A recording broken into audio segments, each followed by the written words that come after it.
الحمد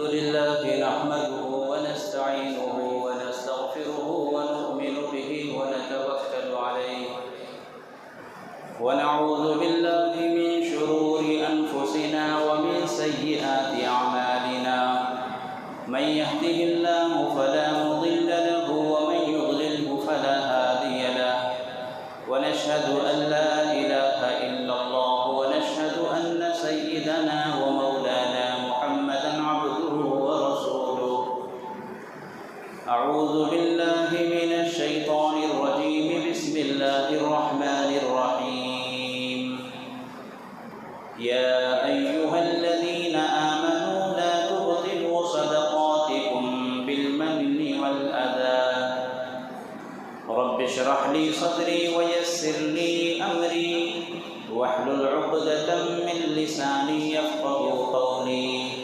سبحانك لا علم لنا إلا ما علمتنا إنك أنت العليم الحكيم صدق الله العظيم وبلغنا رسوله النبي الأمين الكريم ونحن على ذلك لمن الشاهدين والشاكرين والحمد لله رب العالمين.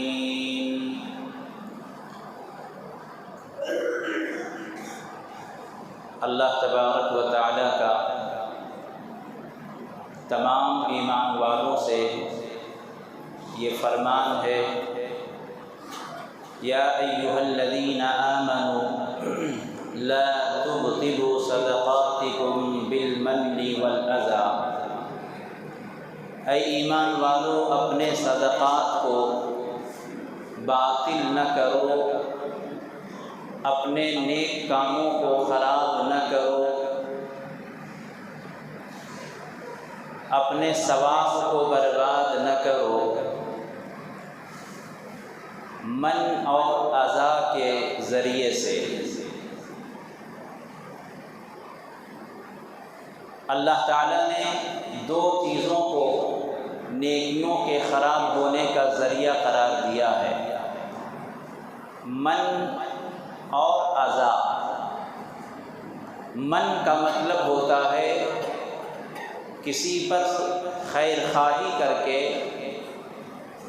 کسی کے ساتھ بھلائی کر کے، کسی کو فائدہ پہنچا کر احسان جتلانا۔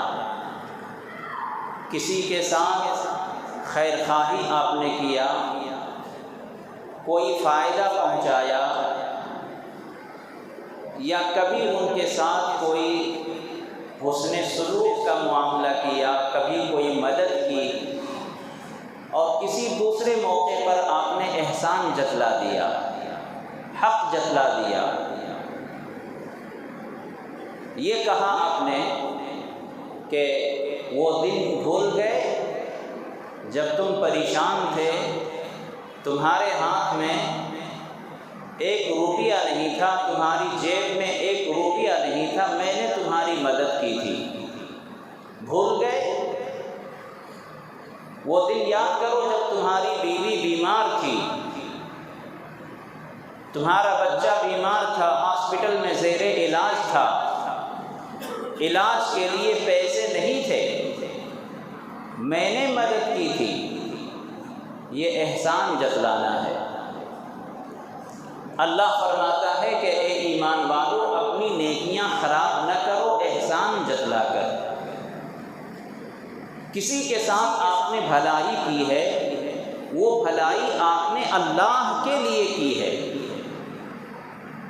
یہ جو کچھ دنیا میں آپ کر رہے ہیں، نماز پڑھ رہے ہیں، تو آپ کسی کے ساتھ بھلائی نہیں کر رہے ہیں، نہ مسجد کے ساتھ بھلائی ہے، نہ کمیٹی کے ساتھ بھلائی ہے، نہ اپنے گھر والوں کے ساتھ بھلائی ہے، اللہ کے لیے آپ عبادت کر رہے ہیں۔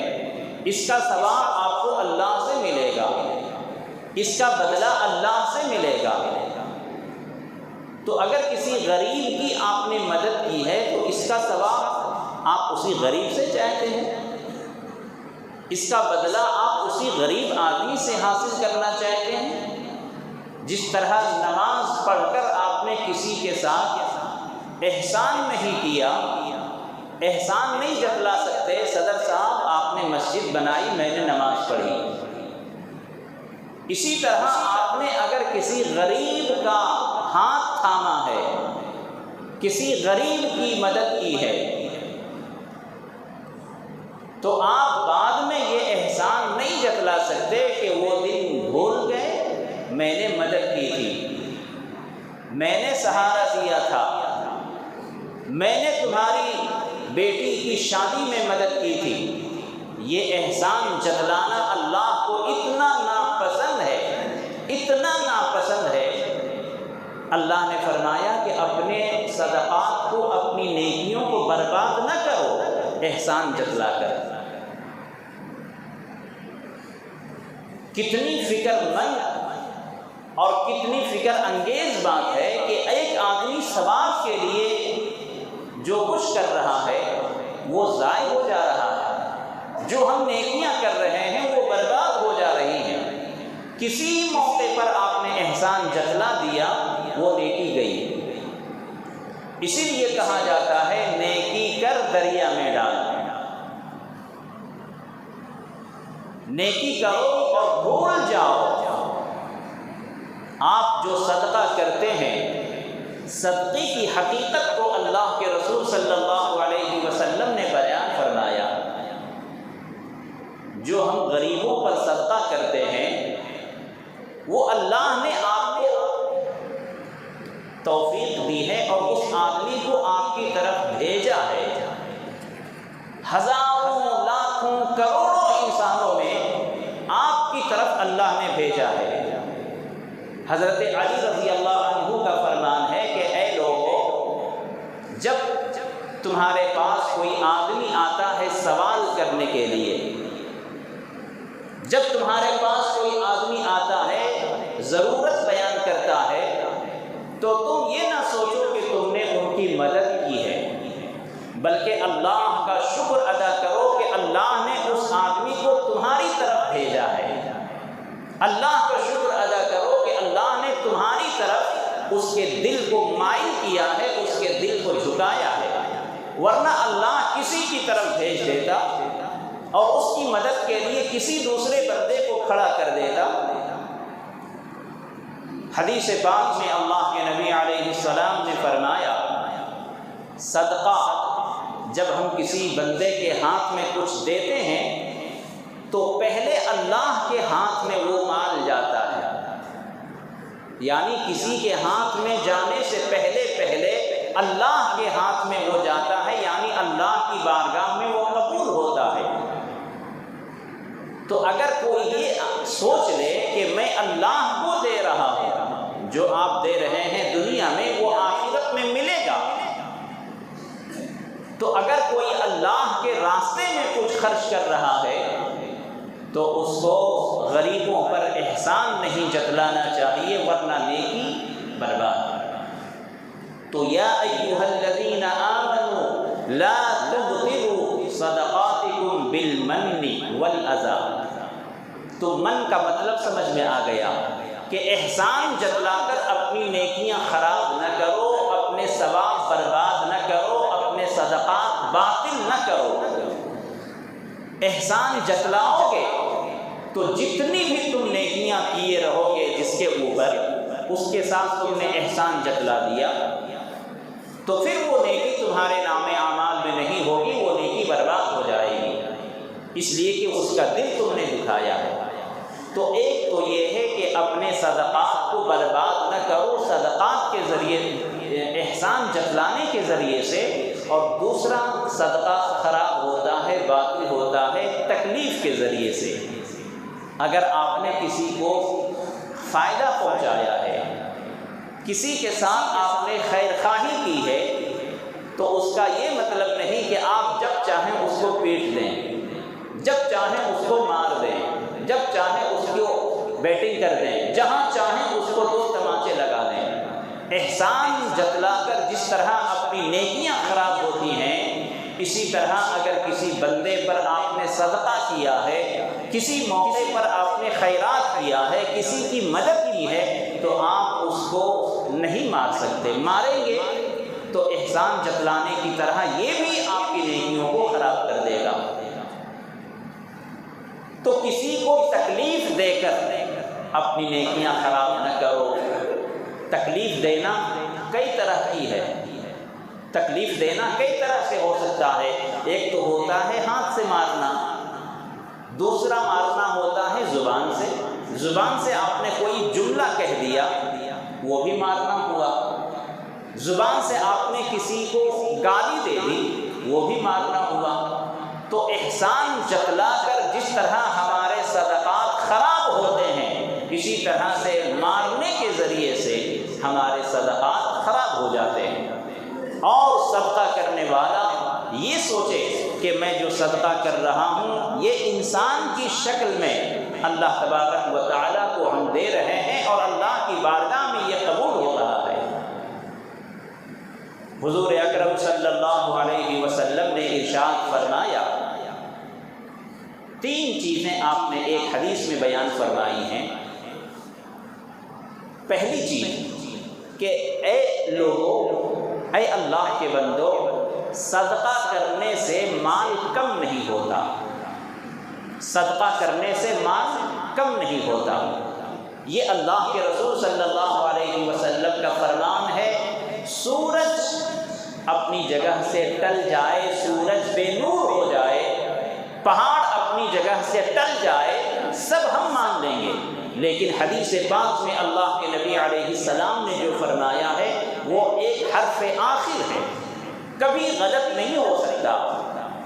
صدقہ کرنے سے، کسی پر خرچ کرنے سے میرے سر کی آنکھوں میں نظر تو آئے گا۔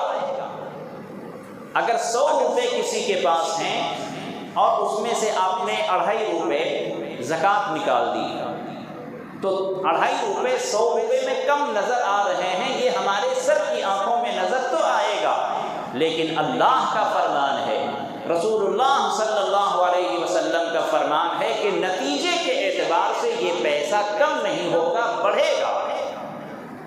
دنیا میں بھی آپ کو احساس ہوگا اور آخرت میں بھی احساس ہوگا۔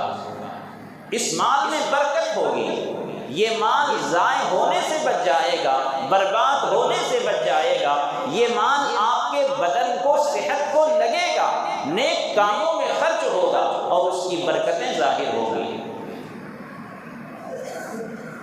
تو ایک تو آپ نے یہ فرمایا کہ صدقہ کرنے سے مال کم نہیں ہوگا، ایک بات۔ دوسری بات، اگر کسی انسان سے کوئی غلطی ہو جائے اور آپ سے کہا کہ معاف کر دو، غلطی ہو گئی، تو آپ اگر معاف کر دیتے ہیں تو آپ کی عزت کم نہیں ہوگی۔ شیطان ہمیں یہی کہہ کر بھڑکاتا ہے کہ اس نے تمہارے ساتھ اتنی زیادتی کی ہے، تمہاری اب تک ہر جگہ بے عزتی ہوئی ہے، ہر طرف تمہارا نام خراب کیا ہے اس نے، ہر خاندان میں تمہارا نام اس نے مٹی میں ملا دیا ہے، اور اب یہ معافی مانگ رہا ہے، تو تم معاف کرو گے تو تمہاری عزت کم ہو جائے گی، اس سے بدلہ لو، اس سے انتقام لو۔ معاف کرنا ایک، اور اس کا اپوزٹ کیا ہے؟ معاف نہیں کرنا۔ تو اللہ تبارک و تعالیٰ کو معافی بہت پسند ہے، معاف کرنا بہت پسند ہے، اور شیطان بھڑکانا چاہتا ہے، لڑانا چاہتا ہے، انتقام لینا چاہتا ہے۔ تو اس لیے حدیث پاک میں اللہ کے نبی نے فرمایا کہ معاف کرنے سے تمہاری عزت کم نہیں ہوگی، بڑھے گی عزت۔ ابھی 1 سیکنڈ کے لیے آپ کی نظر میں ایسا لگے گا یار اس نے میری عزت خاک میں ملا دی، اتنے سالوں سے میرے خلاف یہ بکتا رہا، میرے خلاف سازشیں رچاتا رہا، خاندان میں مجھے تنہا کر دیا اس نے، اور آج یہ معافی مانگ رہا ہے، میں معاف کروں گا تو لوگ مجھے کیا کہیں گے؟ بزدل کہیں گے، کمزور کہیں گے، میری ناک کٹ جائے گی۔ یہ شیطان کی طرف سے دل میں ہے، لیکن اللہ کے رسول کا کیا فرمان ہے کہ عزت کم نہیں ہوگی۔ معاف کر کے دیکھو، کسی کو معاف کر کے دیکھو، اللہ تعالیٰ تمہارا قد کتنا بلند کر دے گا، اس کو تم شمار نہیں کر سکتے۔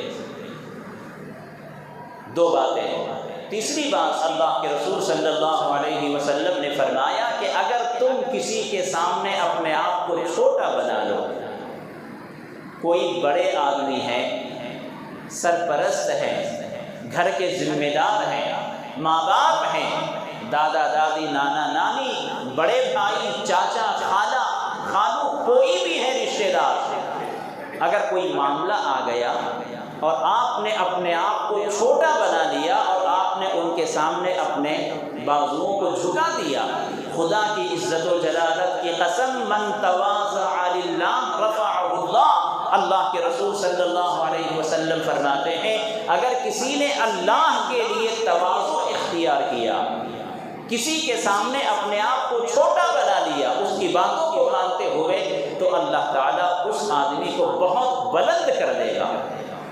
3 باتیں حدیث پاک میں اللہ کے نبی علیہ السلام نے فرمائی، اور یہ تینوں باتیں ہمارے معاشرے سے تعلق رکھتی ہیں، جس کو ہم دین نہیں سمجھتے۔ صدقہ کرنا بہت اہم عبادت ہے، اللہ کے رسول صلی اللہ علیہ وسلم نے تو یہاں تک فرما دیا کہ صدقہ کرنا یہ تمام آفتوں کو، بلاؤں کو ٹال دیتا ہے۔ آج ہم ہر مصیبت میں گرفتار ہیں، ہر پریشانی ہمارا پیچھا کر رہی ہے، علاج کراتے کراتے تھک چکے ہیں، موت کا انتظار کر رہے ہیں۔ اللہ کے رسول صلی اللہ علیہ وسلم نے فرمایا صدقہ کرو، غریبوں پر خرچ کرو، اللہ تمہیں شفا دے گا۔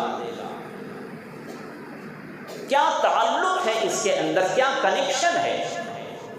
حدیث پاک میں ایک واقعہ آیا ہے، اللہ کے رسول صلی اللہ علیہ وسلم کی خدمت میں ایک شخص نے آ کر عرض کیا کہ اے اللہ کے رسول، میری ماں کے گھٹنے میں تکلیف رہتی ہے، میری ماں کے پیر میں، گھٹنے میں تکلیف رہتی ہے، درد رہتا ہے، کیا اس کا علاج کروں؟ تو حضور صلی اللہ علیہ وسلم نے یہ نہیں فرمایا کہ فلاں ڈاکٹر کے پاس جاؤ، فلاں حکیم کے پاس جاؤ، یہ دوا استعمال کرو، بلکہ آپ نے فرمایا کہ اگر کسی جگہ پر پانی کا انتظام نہ ہو، وہاں پانی کا انتظام کر دو، شفا مل جائے گی۔ کیا کنیکشن ہے؟ معلوم یہ ہوا کہ غریبوں کی مدد، غریبوں پر صدقہ کرنا، ٹوٹے ہوئے دل کو ہنسا دینا، خوش کر دینا، ہماری بیماری کے لیے بھی شفا ہے اور اللہ کی رحمت اترنے کا بھی ذریعہ ہے۔ آج رحمت الہی اسی لیے ہم سے روٹھی ہوئی ہے کہ ہم نے ایک دوسرے کا دل توڑا ہوا ہے، ایک دوسرے کے دل کو ہم نے تکلیف پہنچایا ہوا ہے، میاں بیوی میں نا اتفاقی ہے، بھائی بھائی میں نا اتفاقی ہے، رحمت کیسے اتر سکتی ہے؟ اس لیے میرے دوستو، صرف نماز پڑھ لینے کا نام عبادت نہیں ہے، صرف روزہ رکھ لینے کا عبادت نہیں ہے، صرف نمازوں میں آ جانا، جمعہ میں حاضر ہو جانا، اسی سے اللہ خوش نہیں ہوتا۔ خوش کرنے کے اور بھی طریقے ہیں جو ضروری ہیں ہمارے معاشرے کے لیے، ہمارے سماج کے لیے۔ جس طرح نماز کے ذریعے سے ہم اللہ کی عبادت کرتے ہیں، اللہ خوش ہوتا ہے، دوسری عبادتوں کے ذریعے سے بھی اللہ خوش ہوتا ہے۔ بلکہ اگر دیکھا جائے، غور کیا جائے تو ہم بحیثیت مسلمان ہمارے ایک دوسرے پر جو حقوق ہوتے ہیں یہ بہت اہم ہوتے ہیں، بہت اہم ہوتے ہیں۔ پڑوسیوں کے جو حقوق ہیں بہت اہم ہوتے ہیں۔ پڑوسیوں کے بارے میں اللہ کے رسول صلی اللہ علیہ وسلم نے تو یہاں تک ارشاد فرمایا، خود حضور فرماتے ہیں کہ اللہ تعالیٰ نے پڑوس کے بارے میں مجھے اتنی تاکید کی ہے، اتنی تاکید کی ہے اللہ نے، کہ مجھے یہ اندیشہ ہونے لگا کہ کہیں یہ ہمارے وارثین میں شمار تو نہیں ہو جائیں گے، کہیں ان پڑوسیوں کو وارثین میں شمار تو نہیں کر دیا جائے گا۔ مطلب کیا ہے؟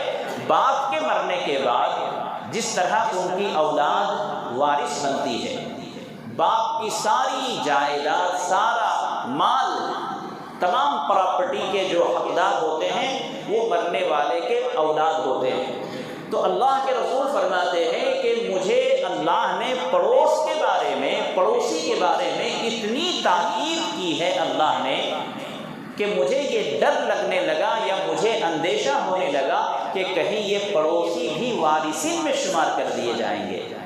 اتنی تاکید کی گئی ہے پڑوسی میں۔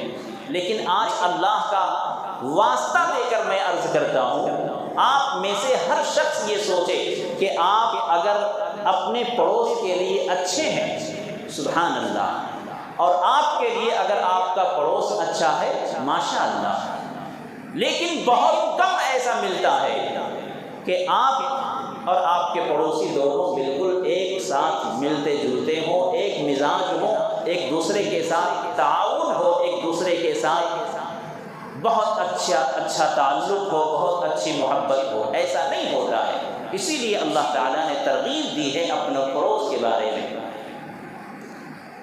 تو جہاں جہاں خطرے تھے پھسلنے کے، اللہ تبارک و تعالیٰ نے اور اللہ کے رسول صلی اللہ علیہ وسلم نے وہاں تاکید فرمائی ہے۔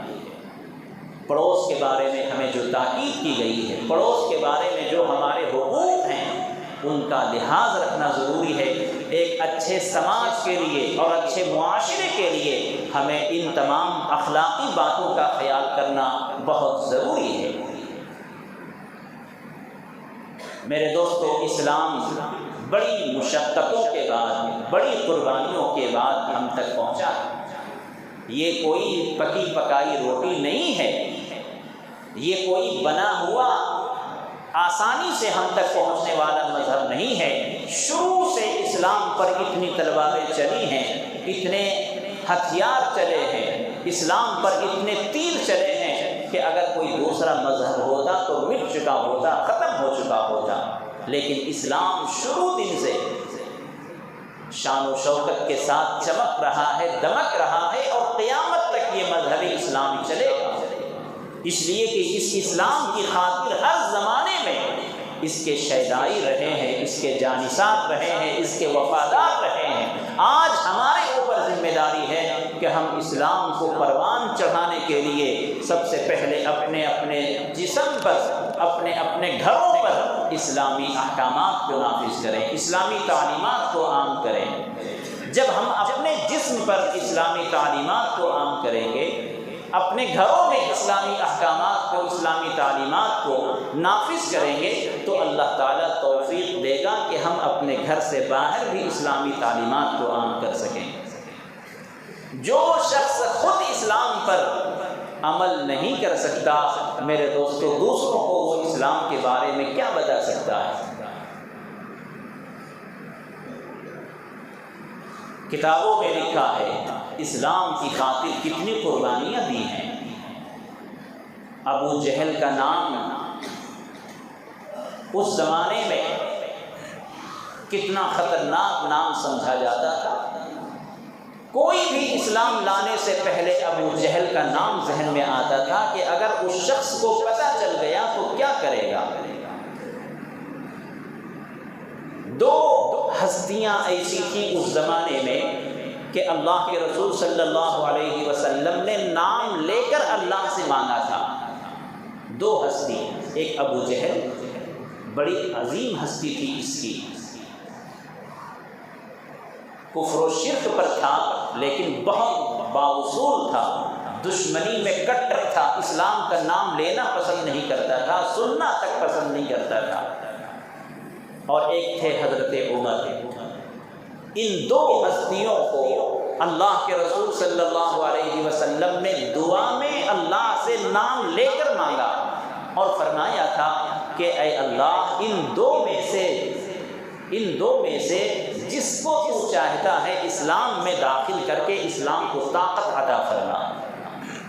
ان دو میں سے جو تجھے پسند ہو، اے اللہ، ان میں سے کسی ایک کو اسلام کو دے دے اور اسلام کو تقویت پہنچا دے، اسلام کو طاقت پہنچا دے۔ اللہ تعالیٰ نے حضرت عمر فاروق رضی اللہ عنہ کے حق میں دعا قبول فرما لی اور وہ اسلام میں داخل ہوئے۔ ابو جہل پر بھی اللہ کے رسول صلی اللہ علیہ وسلم نے کتنی کوشش کی، دعاؤں میں مانگا، اور صرف دعا پر کام نہیں روکا۔ آج تو بہت آسان ہے نا، کہتے ہیں دعا کر لو سب کچھ ہو جائے گا. دعا کے ساتھ ساتھ تدبیر بھی اختیار کرنا ہے، دعا کے ساتھ ساتھ محنت بھی کرنی ہے. کتابوں میں لکھا ہے کہ حضور صلی اللہ علیہ وسلم ابو جہل کے مکان پر دعا کرتے تھے رات میں، لیکن اللہ کے رسول صلی اللہ علیہ وسلم مسلسل ابو جہل کے پیچھے لگے رہتے تھے، ان کے اوپر محنتیں جاری رکھی تھی کہ وہ بھی اسلام میں داخل ہو جائے. کتابوں میں لکھا ہے کہ حضور صلی اللہ علیہ وسلم ابو جہل کے مکان پر 3000 مرتبہ حاضر ہوئے. 3000 بار ابو جہل کے مکان پر دروازے پر حاضر ہوئے. کیا کچھ مانگنے کے لیے؟ کیا کچھ ان سے لین دین کا معاملہ تھا؟ نہیں، کچھ بھی نہیں. بس اللہ کے دین کو وہ قبول کر لے، اسلام کو قبول کر لے، جو شریعت لے کر آیا ہوں اس کو وہ مان لے. اس لیے اللہ کے رسول صلی اللہ علیہ وسلم 3000 مرتبہ ابو جہل کے مکان پر، ابو جہل کے دروازے پر داخل ہوئے. ایک مرتبہ سخت بارش کا موسم ہے، لوگ اپنے اپنے گھروں میں پناہ لیے ہوئے ہیں، چرند و پرند بھی اپنے اپنے گھونسلوں میں ہیں. سخت طوفان چل رہا ہے، ہوا کا جھکڑ ہے، بارش ہے اور اندھیرا چھایا ہوا ہے، لوگ اپنے اپنے گھروں میں دبکے ہوئے ہیں. ابو جہل کا دروازہ کسی نے باہر سے کھٹکھٹایا. ابو جہل نے اپنی بیوی سے کہا کہ شاید کوئی ضرورت مند ہوگا جو ایسے نازک موقع پر میرے دروازے پر آیا ہے.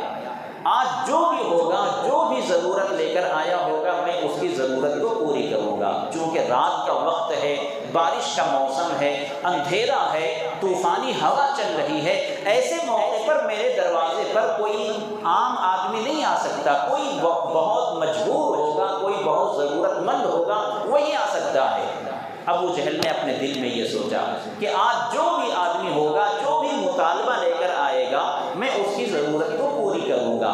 دروازہ اس نے کھولا تو سامنے سے مسکراتے ہوئے رحمت للعالمین صلی اللہ علیہ وسلم کھڑے تھے. ابو جہل نے پوچھا کہ آپ اور اس وقت کیا مسئلہ ہے، کیا پریشانی ہے؟ نبی کریم صلی اللہ علیہ وسلم نے فرمایا کہ اے ابو جہل، میرے دل میں یہ خیال آیا کہ شاید اللہ تعالیٰ نے تیرے دل کو اب نرم کر دیا ہوگا دین اسلام کو قبول کرنے کے لیے، میں اسی دعوت کو لے کر آیا ہوں. ابو جہل کے سامنے اللہ کے رسول صلی اللہ علیہ وسلم نے یہ فرمایا. 3000 مرتبہ ان کے مکان میں اور ان کے دروازے پر گئے. تو دعا کے ساتھ ساتھ ہمیں تدبیر بھی اختیار کرنی ہے. دین کے لیے بھی ہمیں تدبیر اختیار کرنا ہے. جس طرح دنیا کے لیے ہم صرف دعا کر کے نہیں بیٹھ جاتے. دکان کی اوپننگ ہوتی ہے، دعا ہم کرتے ہیں، اس کے بعد کیا دکان نہیں اوپن کرتے؟ دکان میں ٹائم نہیں لگاتے، دکان میں سامان اور مال نہیں ڈالتے، سب کچھ کرتے ہیں، صرف دعا پر نہیں چھوڑتے. اسی طرح دین کے لیے آپ صرف دعا کریں، اے اللہ مجھے نمازی بنا دے، اور تم مسجد نہیں آؤ گے. نمازی کیسے بن سکتے ہو؟ اس لیے دعا کے ساتھ ساتھ ہمیں محنت کی ضرورت ہے. محنت کریں گے اللہ تعالی ہمارے لیے دین پر چلنا آسان کرے گا. دنیا جس طرح ایک سسٹم سے چل رہی ہے دنیا، اسی طرح دین کا بھی ایک سسٹم ہے. وہ سسٹم کیا ہے؟ شریعت محمدیہ. شریعت محمدیہ کے اصول کے مطابق زندگی گزارنے کا نام دین ہے. اسی دین کے مطابق ہمیں عمل کرنا پڑے گا، جب جا کر ہم اللہ کی نظر میں محبوب بن سکتے ہیں اور ایک پکے سچے مسلمان بن سکتے ہیں. میرے دوستوں، میں یہ عرض کر رہا تھا کہ اس مذہب اسلام کے لیے بڑی قربانیاں دی ہیں ہمارے اکابر نے، ہمارے اسلاف نے، صحابہ کرام نے. واقعات سے کتابیں بھری پڑی ہیں. 1857 عیسوی میں، 1857 عیسوی میں جب ہندوستان کی جنگ آزادی لڑی جا رہی تھی اور جب انگریزوں نے وہ جنگ جیت لی، مسلمانوں کی شکست ہوئی، اور 1857 کی جو جنگ آزادی لڑی گئی ہے، ہمارے بہت سے مسلمانوں کو شاید پتہ نہ ہو، انگریزوں نے اس جنگ کو غدر کا نام دیا تھا. غدر. غدر کا مطلب دھوکہ، بغاوت۔ تو وہ جو جنگ لڑی گئی تھی 1857 میں، وہ خالص علماء کرام نے لڑی تھی۔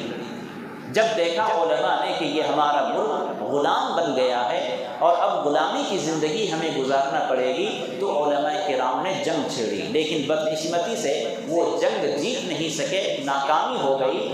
تو جب انگریزوں نے دیکھا کہ یہ ملا ہمارے خلاف ہیں اور انہی کے ذریعے سے مسلمانوں میں جذبہ جہاد پیدا ہوا ہے، تو ان انگریزوں نے ہندوستان میں بر صغیر میں بھیجا کہ وہ معلوم کریں کہ کس طرح سے ان کے اندر سے یہ بیداری نکالی جا سکے، ان کے اندر جذبہ جہاد کو ختم کیا جا سکے اور ان کو ایک مردہ قوم بنا کر رکھ دیا جائے۔ انگریزوں نے اپنے جاسوس بھیجے کہ مسلمانوں میں جا کر معلوم کرو وہ کون سی چیز ہے جس کے ذریعے سے یہ بیدار ہیں۔